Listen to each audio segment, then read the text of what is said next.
Okay, guys, thank you for coming back with me. So today, I want to teach you the exercises how to drain your lymphatic system because when you have upper respiratory infection, sometimes our lymphatic system, our lymph nodes are all clogged up. So then we could not get rid of the bacteria, the viruses from our body.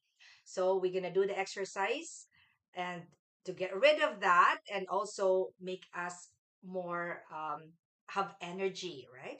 We need energy to serve the Lord. So take a deep breath. Always warm up,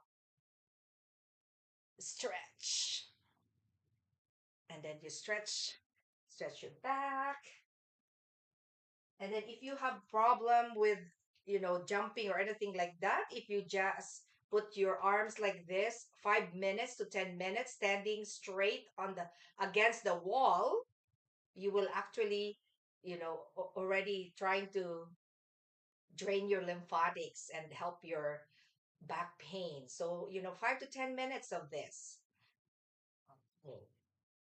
And now we'll start from draining our face. Remember, I was teaching you before how to tap your face, the sinuses, right? To tap that because, and you don't have to tap really strong or forceful because our lymphatics is actually superficial.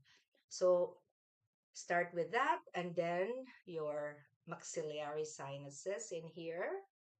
Okay, you just tap. Hello, Tita Cora. I'm glad you're joining me. I hope my mama is still awake because I want her to learn how to do these exercises. Okay, now use your fingers and then you just do this gently. Okay, and then here also, we're gonna drain that. Take a deep breath. Okay, use your two fingers. Okay, we're gonna drain our pre-auricular and post-auricular lymph nodes. You do this, if you're doing this at home, do it at least a minute. Okay, I'm just doing this for like several seconds because we don't have enough time. But I want you to do this like a minute each. Okay, now use your fingers, glide into your cervical lymph nodes.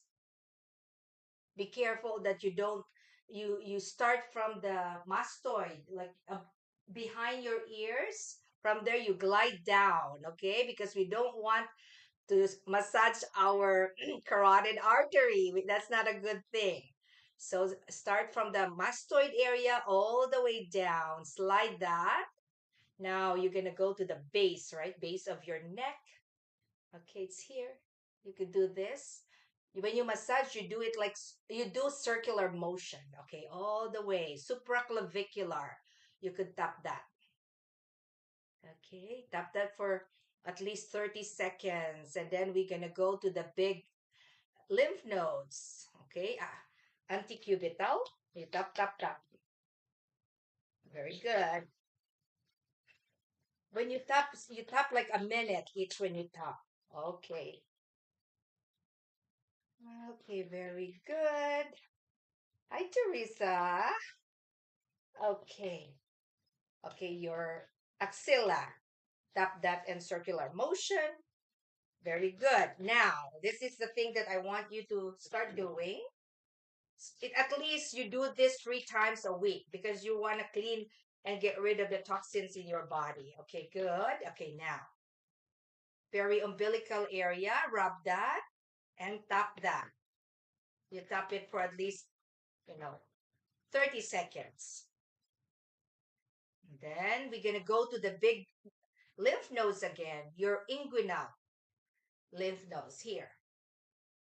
Okay, you will notice that if you have infection in your legs, those lymph nodes are painful. That means that your immune system is good because they're trying to trap all the infection, the bacteria, and the viruses. So we want to unplug that. Okay, now let's turn around, go down. Okay, now this is your popliteal. Tap that. Okay, you do it at least, 30 seconds to a minute, just tapping that. Good now. This is the thing that's a little bit harder for some people. Okay, now we're gonna get rid of, the other part here, right? There's lymph nodes all the way down to our feet, right? We'll start with just relax. Okay, you have to do this for a minute and breathe, deep breath when you are doing this. Okay. See, easy to follow, right? And if you have problem with your shoulder, this would also help with frozen shoulder. You have to, if you have a frozen shoulder, you have to force it to move, or else it becomes, you're gonna become debilitated. So this is the exercise for that. But it also help with the draining of your axillary lymph nodes. Okay, now let's do this. Up. Okay, now you see me, I'm tiptoeing because I want my toes to become strong. So I have good balance. So you do a minute of this. The more you do it, the better. Okay, keep doing it. The other one is a little bit hard, but I have a nurse that when I went to work, she always say, okay, Jess, let's do our exercise. If you don't have a patient, we close the triage room and then we do our stretching. Okay, next is this is the one that would really help you if you could do it. But if not, do the other exercises. You're gonna jump and twist. Okay, ready? Go.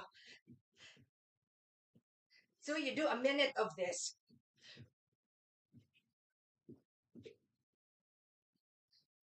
And then, if you notice, I am tiptoeing.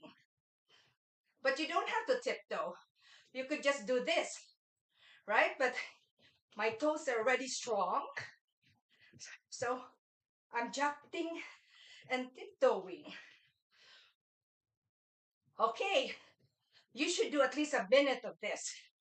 If you do 2 minutes, much better. Okay, the next is the squat.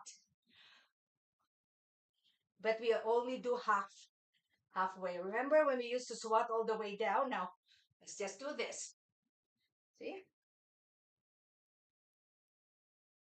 Be sure that your spine is straight when you do it. Good. You bend on your groin. Very good. You should do a minute of this too. Okay. That's for now. You continue doing this.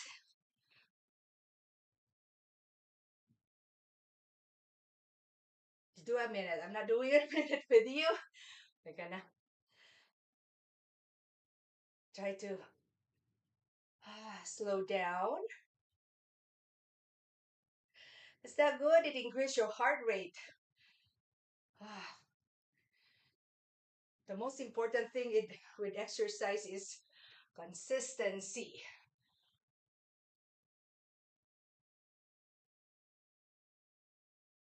Hmm.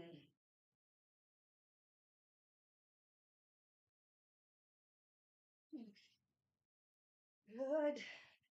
To the side.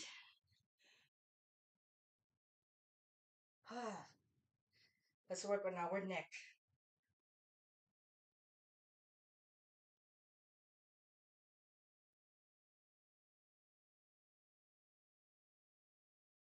And then around.